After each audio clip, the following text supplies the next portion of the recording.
ये सबके बुद्धि में चित्त में है, पर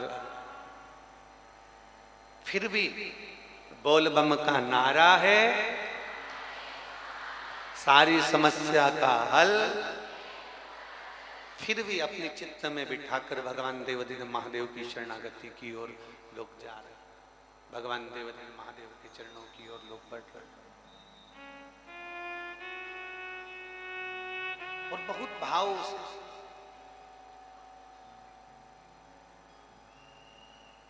जिनको दिखावा प्रिय है ना, वो शिव महापुराण में पहुंच ही नहीं पाते। जिनको शिव प्रिय है ना, वो शिव महापुराण में पहुंच पाते।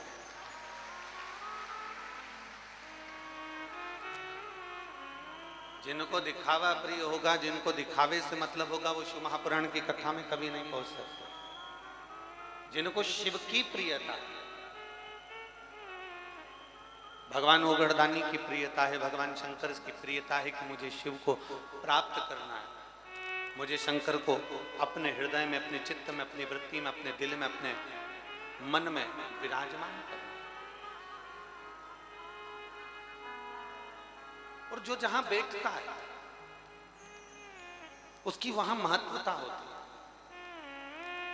एक ड्राइवरिंग कर रहा है, गाड़ी चला रहा है, बस चला रहा है, ड्राइवर सीट पर बैठा था, चाय पीने के लिए नीचे उतर गया। अब ड्राइवर चाय पीने के लिए नीचे उतरा, इतने में कोई व्यक्ति उस ड्राइवर की सीट पे बैठ गया।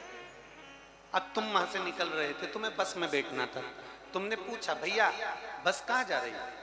अब तुम्हें मालूम है कि तुम ड्राइवर नहीं, ड्राइवर तो चाय पीने गया, तुम ड्राइवर नहीं हो, और ड्राइवर की सीट पर बैठे हो, तो जाने आने वाले को क्या लगता है कि तुम भी, अरे बोलो तो जम के ड्राइवर हो।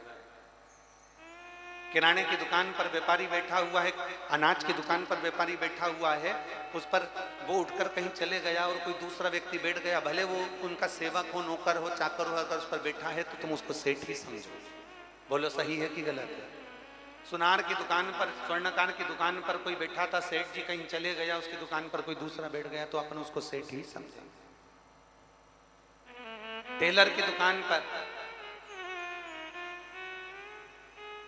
मशीन लगी है, कैंची रखी है, सुई रखी है, कपड़ा रखा है, टेलर अंदर चाय पीने चले गया, उसके दुकान पर कोई ग्राहक आया, उसकी सीट पर बैठ गया, तो लोग आकर कहेंगे टेलर साहब मुझे कपड़े सिलवाना है। वो टेलर नहीं है, पर वो टेलर की कुर्सी पर बैठा है इसलिए टेलर कहला गया।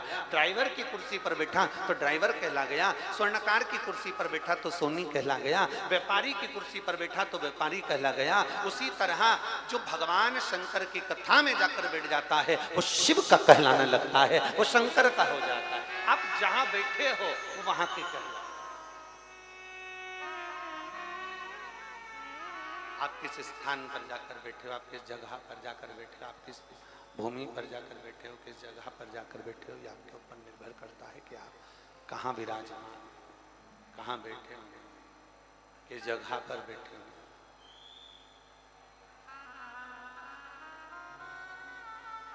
कौन आता है, कौन बुलाता है, महज भ्रम है, करता सब विधाता है। शिव महापुराण में बुलाने वाला कोई नहीं है, शिव महापुराण में लाने वाला कोई नहीं है, शिव महापुराण में बिठाने वाला कोई नहीं है, शिव पुराण करवाने वाला कोई नहीं है, शिव पुराण बाँचने वाला कोई नहीं है। शंकर इस कथा को बाँचते हैं यजमान के रूप में, जैसे शर्मा जी और अन्य जैसे यजमान के रूप में बैठे, तो शिव इन यजमान के रूप में बैठते हैं और शिव ही आकर इस पवित्र कथा को आपके रूप में श्रवण करते हैं। शिव के सिवा कुछ भी नहीं।